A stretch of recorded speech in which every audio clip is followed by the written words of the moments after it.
এখন এখান থেকে চলে যাবে মাদ্রাসা মাঠের উদ্দেশ্যে। আমি এখান থেকে আবার বিদায় নিচ্ছি, মাদ্রাসা মাঠের উদ্দেশ্যে রওনা দিচ্ছি।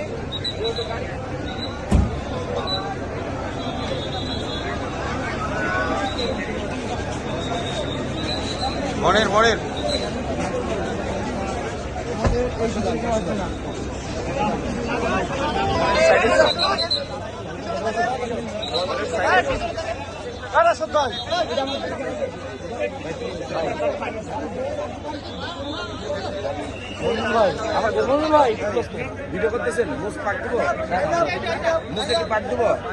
বিদেশ থেকে দেশে রেমিটেন্সের টাকা আসে নিরাপদে।